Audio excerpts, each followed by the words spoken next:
ಮತ್ತೊಂದು ಕಡೆ ಅಯೋಧ್ಯೆಯಲ್ಲಿ ಪ್ರಾಣ ಪ್ರತಿಷ್ಠಾಪನೆಗೆ ಸಂಬಂಧಪಟ್ಟ ಹಾಗಿನ ಅಂತಿಮ ಹಂತದ ಸಿದ್ಧತೆಗಳು ಈಗ ಆಲ್ರೆಡಿ ಆರಂಭ ಆಗಿದೆ ನಿಮ್ಗೆ ಗೊತ್ತಿರೋ ಹಾಗೆ.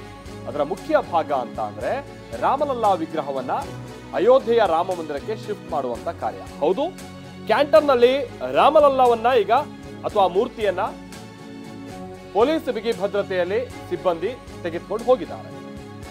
ಕ್ಯಾಂಟನ್ನಲ್ಲಿ ಒಂದು ಟಾರ್ಪಲ್ ಅನ್ನ ಹಾಕಿ ಕಂಪ್ಲೀಟ್ ಆಗಿ ಕವರ್ ಮಾಡಲಾಗಿತ್ತು, ಎಲ್ಲೂ ಕೂಡ ಮೂರ್ತಿ ಹೊರಗಡೆ ಕಾಣಬಾರದು ಅಂತ. ವಿಗ್ರಹ ತಯಾರಿಸಿದಂತ ಸ್ಥಳದಿಂದ ಇದೀಗ ಮಂದಿರಕ್ಕೆ ರವಾನೆ ಮಾಡುವಂತ ಕಾರ್ಯ ಆಗಿದೆ. ಇದೇ ಕ್ಯಾಂಟನ್ನಲ್ಲಿ ರಾಮಲಲ್ಲಾ ವಿಗ್ರಹವನ್ನ ಶ್ರೀರಾಮ ಮಂದಿರದ ಕಡೆಗೆ ತೆಗೆದುಕೊಂಡು ಹೋಗುವಂತ ಕಾರ್ಯ ಇವತ್ತು ನಡೆದಿದೆ. ಕಂಪ್ಲೀಟ್ ಆಗಿ ಟಾರ್ಪಲ್ ಹಾಕಿ ಯಾರಿಗೂ ಅದು ಕಾಣಬಾರ್ದು ಅನ್ನುವಂಥ ನಿಟ್ಟಿನಲ್ಲಿ ವ್ಯವಸ್ಥೆಯನ್ನು ಕೂಡ ಮಾಡಲಾಗಿತ್ತು.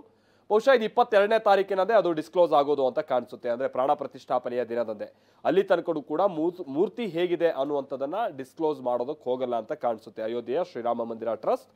ಆಮೇಲೆ ಇನ್ನೊಂದು ವಿಚಾರ ಅಂತ ಅಂದರೆ, ಈ ರಾಮ ಮಂದಿರದ ಗರ್ಭಗುಡಿಯಲ್ಲಿ ಪ್ರಾಣ ಪ್ರತಿಷ್ಠಾಪನೆ ಆಗಲಿರುವಂಥ ಈ ಮೂರ್ತಿ ಏನಿದೆ ನಿಮಗೆ ಗೊತ್ತಿರೋ ಹಾಗೆ, ಆ ಕಲ್ಲು ಕೂಡ ಕರ್ನಾಟಕದ HD ಕೋಟೆಯ ಕೃಷ್ಣ ಶಿಲೆ. ಹಾಗೆ ಆ ಮೂರ್ತಿಯನ್ನ ಕೆತ್ತಿದಂಥವರು ಕೂಡ ನಮ್ಮವರೇ, ಅರುಣ್ ಯೋಗಿರಾಜ್. ಬಟ್ ಅದು ಎಲ್ಲಿ ಅಂದ್ರೆ ಅದನ್ನ ಎಲ್ಲಿ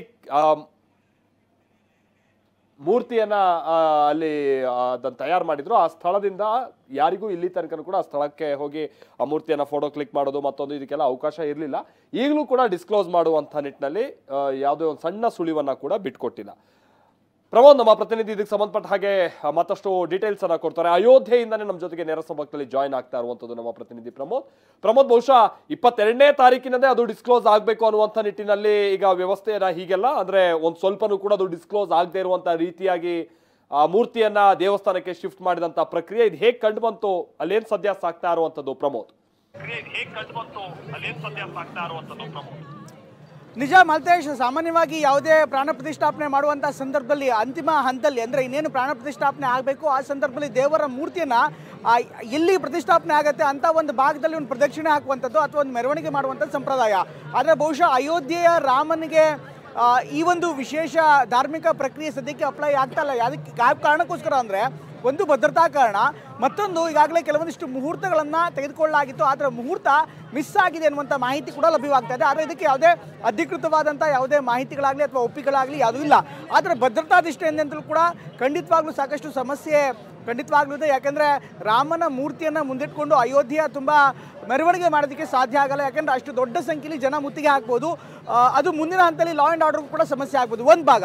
ಇದ್ರ ಜೊತೆಗೆ ಇದುವರೆಗೂ ಕೂಡ ರಾಮನ ವಿಗ್ರಹ ಹೇಗಿರುತ್ತೆ ಅನ್ನುವಂಥ ಮಾಹಿತಿಯನ್ನು ಅಯೋಧ್ಯೆಯ ರಾಮ ಜನ್ಮಭೂಮಿ ನ್ಯಾಸ ಆಗಲಿ ಟ್ರಸ್ಟ್ನ ಅಧಿಕಾರಿಗಳಾಗಲಿ ಯಾರೂ ಕೂಡ ಹೇಳಿಲ್ಲ.